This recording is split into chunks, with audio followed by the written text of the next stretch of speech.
up, everybody? You're listening to EARMILK Chats. I am your host for today, Ethan Ijumba, and today, the one and only lyricist himself, Carson, California's very own Reason. How are you doing today? I'm doing good. I'm doing good. It's early on this side, but I'm all right. I get up early usually. Yeah. So, just to get into it, you have your album, I Love You Again. On this album, you're really talking about this new chapter of your life in terms of just songs that you got with like Fly Away, talking about breaking free, moving forward. What about this excites you in terms of aside from letting the past go, but also looking to the future of what you've got planned for your listeners and your audience when it comes to this album? I'm just excited to do it with like complete freedom without having to overthink the situation, without having to overthink the creativity, the songs on there. It's really like a project of gratitude. And it's called I Love You Again because while signed with the label, because there were so many restrictions and handcuffs and different things like that, I genuinely started to like not like music anymore. It started feeling like a job. It started feeling like when I went to the studio, I was kind of like clocking in and I would kind of see myself kind of just chilling in the studio, almost like I gotta live out this 8-hour session sentence. You know what I mean? Yeah. I was somebody that used to be in the studio for 12, 13, 14 hours at a time. And I could see myself like watching the clock or just kind of like popping up so that the label knew I was working. But I kind of was like falling out of love with it. And then, through this independence, fell back in love with it. So talking to the music when I say I love you again. And it's kind of a passion-based project. I think I'm going to do this type of project, like every single time between like real conceptive albums. Every time I'm like working on a real conceptual album, I might start putting these type of projects together as kind of like an update for the fans. That's why I'm talking throughout the project directly to the people that support me and whatnot. It's a passion project that I really, really enjoy making this project through and through. And then speaking on it briefly, because I don't want to touch too long about the whole situation that you had with Top Dog, but having to go through that whole entire year, it was a highly publicized just altercation between the two of y'all, between how it was going and your disputes. How was it having to deal with the response, the reactions, the press, the overall questions, and just everything from the headlines when it came down to, because pretty much anywhere you went, it was like a scent that followed you, no matter what it was. Everybody had to ask about it. But what was it like just dealing with everything of this, that, and the third coming from that? Yeah. Honestly, I genuinely tell people it was the hardest thing I ever had to go through from an ego standpoint. And that's actually what my like official album that I'm dropping towards the bottom of the year is about. It's just about not the situation, but just ego. And I learned a lot about my ego throughout that process, asking myself, like, why does this bother you? Why is it like, you know what I mean? Why does this situation feel like it's heavier than it actually is? Like it doesn't affect your actual like core life, your family, your values. It doesn't affect any of that. Why does it feel so heavy? And it was definitely something that was very, very difficult for me to deal with. As a man, I've never had to deal with a situation like that, especially so publicized. But I also tell people it was the best thing that ever happened to me because my process of leaving the label would have been a lot longer if it didn't happen on such a grand scale. So because of that, I feel like it expedited the process. And I genuinely do believe that was God like opening a door, like, okay, you're saying that you want out of this situation. Like I'm going to test you before, you can make it out of this situation. So that's kind of how I view it. And then having that transition to go from a label to now independent artist, that means you got to build a new team and a new support system, because it really does take a village in the career of an artist. It's truly never just one person, as much as everybody thinks it is. It's not just you and your instrument or you and your voice. But what exactly did you look for in terms of qualities of new people to have around you when it came down to how you want to operate and just go forth in your career now? Because that's a really big transition from having such a high prolific label into now it's like, okay, it's back to me finding the team and creating something about how I can flourish and go about independently. Yeah, that's actually a really good question. I didn't think I would ever be asked that question. So yeah, That's right. yeah, no, that's a good question. It was definitely something I literally thought about when I was on the way to independency. I'm like, okay, I have to build this team differently than I had my team before. And so I was like, okay, what do I want that I didn't have in that situation over at TDE? And it was really just like unconditional love. So the first person I went and got was one of my best friends that I've been friends with for like 14 years. He's never been in the music industry. He's just been extremely interested in music. He's one of the biggest music heads I have. And I said, hey, I want you to manage me. And he was like, what the fuck are you talking about? Like he was confused. And I was like, I'm going to get another manager alongside of you that has been in the game. It's a guy named Pat. for and I've been knowing Pat for over a decade. He's been in the shit for like 15, 16 years. But I was like, but I want someone with me that loves me unconditionally. It's not like, oh, I just have to do this because I have to do this. It's somebody that I consider family. And Pat is somebody that I've been close with for years. And so those are the first two that I built out or brought on the team. And then after that, and this is going to sound unorthodox, but I definitely had a lot of people, kind of banging on my door like, yo, we should work. But I didn't know. So after that, what I did was I literally just put up a post for different things that I needed: videographer, creative director, social media mark. And I went straight to fans that loved me. And I met like literally 2 fans that went to my tour that have been following my music since like 2016. And I knew that they would be invested. I just wanted investment, love, loyalty. That's it. Like, to me, I feel like the music industry isn't difficult to understand. It's definitely difficult to break through, but I feel like as long as you're capable and have some type of knowledge on what you have to do, I feel like anybody can do certain things. It's just about how invested are they? You know what I mean? So I was looking for people that were invested, that loved me, and that had some loyalty, and we built it out pretty quick, and I'm excited to see where it's going. No, absolutely. And it is hard to find those people because you really have to now look for who's looking for my best interest and who's looking at me as like, oh, this is a bag. This guy's got this following. He's got these numbers. Exactly. You know what I mean? Like, I don't have to build him up from scratch. He's already established. And that's what I'm looking for. And that's in any situation, even when we partner with distros and whatnot. A lot of the distros that came to my doorstep, they just came with a bag of money. And I'm like, I don't want your money. Like, we have to get on the phone and drop it about music. I need to kind of feel you out and see who you are. And the moment that I kind of get a feeling that you're just like a checkboxy exec that's just trying to sign another artist because their label told them they have this many artists they need to sign, I'm out of there. I'm not rocking with it. And you described this album as, you said you were walking into a new space with the same goal in mind. Can you further elaborate exactly what you mean by that? Because now we're pretty much seeing like, okay, the music's arguably close to the same. Like, you haven't changed. You're not changing genres or anything like that. You're not making a huge transition, but the business side is different. But exactly what was the goal initially and just overall that you're still trying to accomplish and still trying to achieve? Yeah, when I got into music, all I wanted to be was what like some of my favorites were, which is one of the best rappers that came from where I come from. So my favorites were Lupe Fiasco, Fabulous, Jadakiss, Jay-Z, like rappers that could rap, but also were story driven, had a point in their lyrics. It wasn't about hit records to me. It wasn't about quote unquote what success looks like on a monetary scale. It was just all about, I would think about like how I was the kid at lunch arguing with my friends about who was better, Cassidy or Lil Wayne. And I always wanted to, whoever that kid is or that person is arguing with their homies or showing their girl a record or whatever the case may be.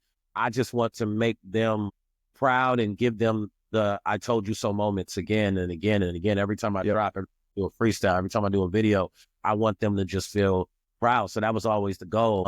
And I felt like I couldn't do that with taking these 2.5, 3-year hiatuses because I'm just missing too long. You know what I mean? Especially with where we're at in music. So that's the goal now. Still, I just want to do it on a bigger scale. And then speaking on that, we've seen such a shift in the industry nowadays because at one point, your first week sales, and then they try to make it about streams, was really what defined an album success and exactly what you'd get in terms of critical reception. But now it's pretty much different. It's a different kind of measure. But when it comes down to your career and how you go for this album or just anything moving forward and just everything of that nature, how do you measure your success? Because you spoke on trying to make the kid that's arguing about the rap battle of the lunchtime just proud, exactly. But when it comes down to just your releases itself, where exactly do you find fulfillment in that in terms of the success aspect? Yeah. I always say this. I say my fans are my boss. Like, they're the ones that pay the bills. They're the ones that keep the lights on. So that's where I find success in my projects. When I drop a project or I drop a song or a video or anything like that, the reception from the people that I care about the most, the people that keep the lights on, the people that support me, that is how I look at it. So when I used to, like I said, be fans, or I'm still fans of artists.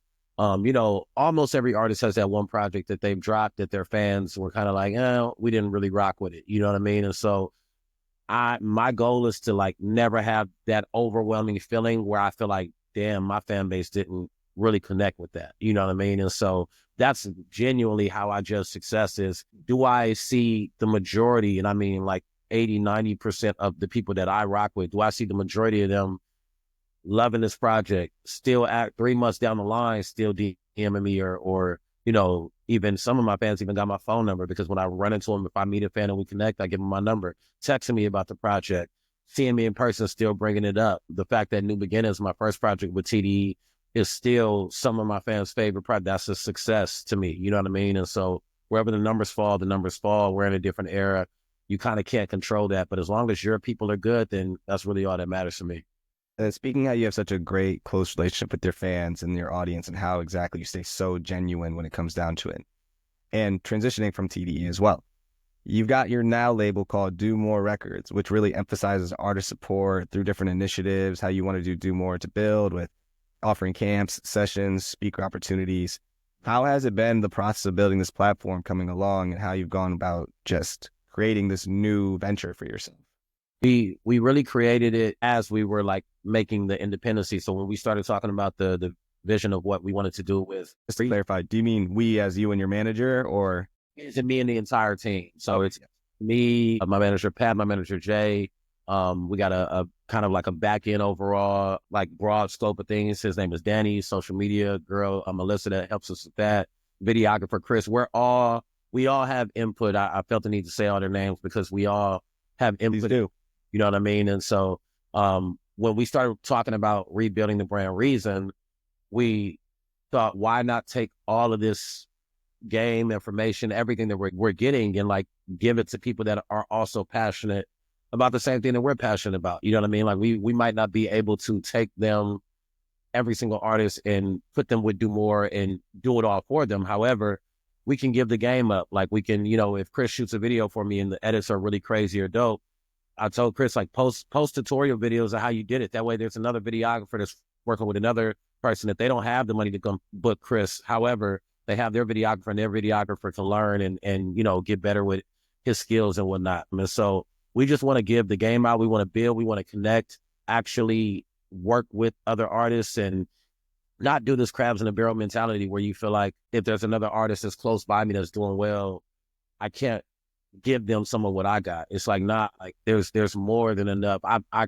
always say this. I've never met a J. Cole fan that wasn't at least a Kendrick fan either. And I never met a Kendrick fan that wasn't a J. Cole fan. So if they can share fan bases, why do we feel like we're at a point to where we can't? And why do we feel like we can't share game, knowledge, experiences, everything like that? So they're kind of like one and the same. Like the Reason brand and the Do More brand are kind of like simultaneously the same ideology. It's just Do More is helping everyone else or doing more in that space, and then Reason is focused over here. No, that's a beautiful thing to create, because I think that everyone's trying to not be like, pick me, but I have to do whatever it is to outbest this guy. Because I think Vince Staples said something about it. He said, like, why is hip hop or rap called a game? Why is it the rap game? Like, what makes this a game? Why are we competing as if like this has to be something in rap? And I understand, like, yeah, you have beef and rap battles, sure. But in terms of just trying to make it, like, why are we trying to pray for one person's downfall? Else can't feed their family because I think that it helps me feed my, you know what I mean? Like, Yeah, it's like, so you're willing to take the food out of my mouth for your psych versus like there's enough for everybody over here on the table, you know what I mean? Like there's more than enough food and space and listeners, especially now with how the internet is. There's more than enough for everybody. So yeah. Yeah, if it was maybe the 80s, 90s, I'm like, you know what? You got a point. Yeah, it's kind of like, I get it. You know what I mean? They don't have self, but like we're yeah, fed whatever we're fed, you know, directly. But I'm like, at this point, it's like their fans are so spread because of the internet and their phone and whatnot. You know, they have all of their favorite artists. They have their favorite songs. They have their favorite projects. I know people that have their favorite artists that they only go see live. Like that's all they really love that artist for. It's like, I'm just going to go live. I don't even listen to them all the time on a daily basis, but anytime that artist comes to town, I'm going. So there's so much space. And, you know, the one thing with Do More that we always push is, and I tell artists this all the time, if you're not serious, then, you know, I tell them, like, this isn't a contest to just blow you up. This isn't, you know, I forgot the show on Netflix, but this isn't that. game. No, not Rap Game. It's the one where the rappers are the judges. I think like Ludacris is the, Oh, yeah. you know what I'm talking about? Yeah, I know what you're talking about. It's not off the top of my head, but yes. He spoke on the first season, but I tell him, this isn't that. You know what I mean? This isn't like a shortcut. This is game. This is knowledge. This is understanding of how things work, how to build your brand out. If you're not serious, if you're just trying to be a part of it so that I can hear your song, like, okay, I heard it, now what? You know what I mean? Like, this is about me giving you something that can actually last and change the way you have been putting out your music, have been thinking about your music, have been thinking about your brand. Like, this is what that is. And if you're not, willing to be in that space of it and invest in yourself and spend money and build a team, then do more. Probably all of the things we're doing, the sessions, the workshops, the guest speaker, all of that doesn't really matter if you're not on that type of mindset of thinking when it comes to your brand. Yeah, it's the bigger picture mentality. If you stay in the goldfish bowl, you're never going to be big as the ocean. You're just going to pretty much stay in the same exact place in the same lane you're in, and you're going to complain about it. You're like, why am I still here? I was like, well, the opportunity was there, but you didn't choose to learn, let alone take anything away from it. So, So exactly. Yeah. and then before we get on out of here, just to further speak about how this album and what it means to you and exactly what you're doing next and differently, because at one point the formula was put out your singles, drop an album, go on tour, and press tour runs and interviews. But you're pretty much now in your own position to where you can decide exactly what it is you're going to be moving next and doing differently. Yeah. Like, for example, we saw you drop 4 singles in October just itself, which is unheard of unless you're independent, like in your own position. Like, that's pretty much like, wait, what? Any label would be like, why are you doing that? Yeah, exactly.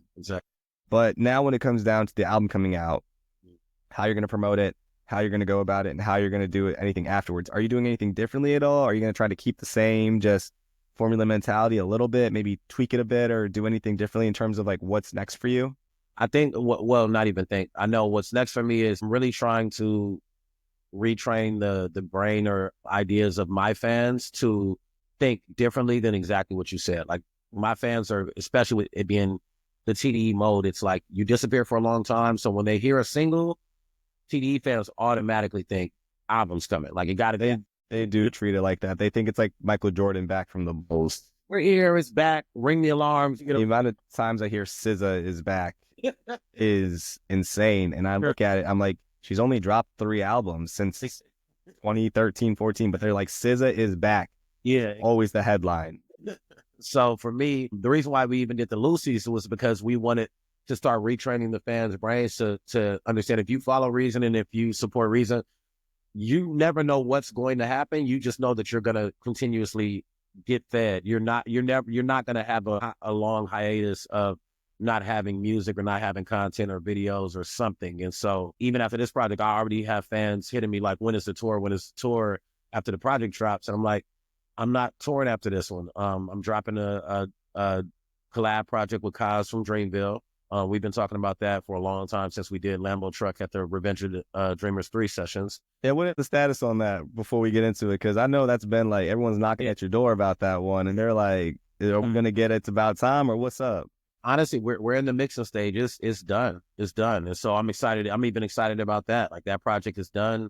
We're trying to start unveiling it around Dreamville Fest. So it's right around the corner. So I'll put this project out. Dreamville Fest is, I think, first week of April. And so I'm gonna slide to Dreamville Fest, and we're just gonna start to slowly even roll that one out and just start building the anticipation for it. So that's what I'm saying. Like, I'm excited because all of the things that I wanted to do, when I was with the label, it's like I always want to do a project with Kaz, but I only get to drop once every like 2-3 years. So it's like, am I gonna waste that drop with it? Collab? I'm like, nah, I got to get mine on.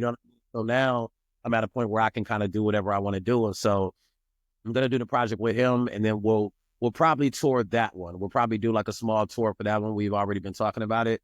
Do something very, very intimate, but like make it for fans that have been along with this journey for a while. And then after I do, my big conceptual album at the end of the year, that one is the one that I'll do a bigger tour for. And then in between that, I'm gonna even take this Do More thing and do workshops and different things like that in different cities. So that's even kind of a tour in itself that I want to do. I want to go to New York and do more workshops, some sessions. I want to go to Atlanta. I want to go to Chicago. So I'm kind of already talking to a couple partners that I have for that. So I'm gonna just be tired all of 2025.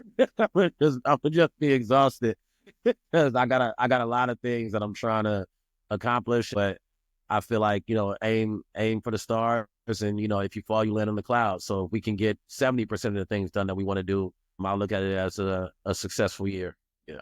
No, but honestly, with how you speak about it, it's amazing to hear because I can hear the passion and the excitement in terms of it. Like, sure, you're gonna be tired, but Yeah. when it's worth being tired, it doesn't. You're not truly tired. It's like Yeah. having kids almost. Like people will say, like, "Oh yeah, kids are tired and they're exhausted," but you love them so much, so it's like yeah, I don't care. Like at this point, like I'm doing exactly what I want to be doing. So when I wake up, I'm excited to do it. I might, yeah, sure, I gotta have my straight first hit of black coffee to wake up, but at the end of the day, you're going to have so much more excitement and just enthusiasm. And when you speak about it, you're like, wow, what I get to do is exactly what I wanted to do and not have any limitations to doing it. So it's major kudos to you on that part.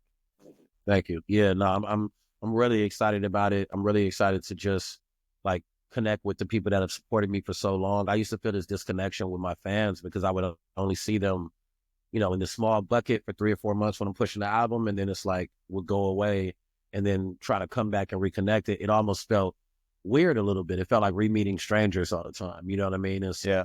I just It's like where you been at? Like you're like the family member that doesn't visit. And you're like, I would come every day, every weekend, but and like I saw you 3 years ago, like like I've been waiting for the and then when I hear that, I know some artists feel like, man, that's so dope that they still with me for 3 years. I used to feel like disappointed. Like I used to feel like, damn, like they haven't seen me in 3 years. Like they haven't gotten music from me in 3 years. Like that changes. crazy, yeah, you know what I mean. And so that's where I'm at now. It's just I'm just excited to build all of this out. So yeah. And then my last question for you, because I really want to know as much most people would like to know because no one really knows. And it's always up in the air. But in terms of, not going to say specifically, it doesn't have to be Dreamville. Mhm. It could be a major, it could be independent. Will we ever see Reason signed again? I've been asked this question a few times, and I feel the same way now. I don't know if it'll change, but if I were to sign with a major, it would have to be like a big situation attached to it. I did have some conversations over at Dreamville, nothing like super, super extensive, but even that, like it would have to be either like a major amount of freedom attached to it, or it would have to be like a major situation where they already have some type of thing set up and we have a plan that is like The lines perfectly too. exactly like we're going to do this. And if it's not that, then I rarely never say never. So I'll say if it's not that, I can genuinely say I never would do it. You know what I mean? So Say you're a little bit more hesitant to doing it though now that you just got this newfound independence, which is fair. yeah, exactly, for sure. Like right now, I'm having fun. I'm like the girl that just got out of an 8-year relationship and now she finally stepped outside. She's been in the gym a little bit. Hey, Everyone wants you in the shot. exactly. So I'm having fun. I'm enjoying just putting music out and whatnot. But yeah, the one label that I thought about going to was Dreamville, but also I have this certain loyalty to me. It felt kind of nasty to me to just leave TDE and then go over to Dream. Like it almost felt like, I'm from LA, so it kind of felt like I'm leaving the Crips and going to the Bloods almost. Like, you know what I mean? Like, it was weird a little bit for me. Johnson goes to the Celtics. Exactly. You know what I mean? It's like, like I get it. It didn't work out. But the Celtics, like, you know what I mean? That's what There's still family ties. Yeah. exactly. But I also have a lot of relationships over there. But for me, it would be more. It would have to be the freedom or a huge situation. I would have to know like, oh, this person is over there and this is what they've done before and this is their plan for you. So this is why you should come sign with this major. And if it wasn't that, then nah, it's like I just keep rocking with my people the way that I'm doing it right now. As you should. And honestly, with how you're doing it, with how I Love You Again has just all the sounds. And like you said, it's a very good passion project. It has conscious raps. It's got anything that you want from it. It's got all the different bars that you would pretty much enjoy as a fan of just your music and just hip hop in general. I think what you're doing is honestly the best rap that you're on right now. So carry on and kudos to you. Right. It feels right. So yeah, I appreciate that. And just want to say thank you again. Appreciate your time for coming on, man. It was a great speaking with you overall. It was a great conversation to have. I Love You Again's a great album. And just thank you again for coming on for EARMILK Chats today, bro. I thank you too, bro. I appreciate you taking this on. All right, likewise.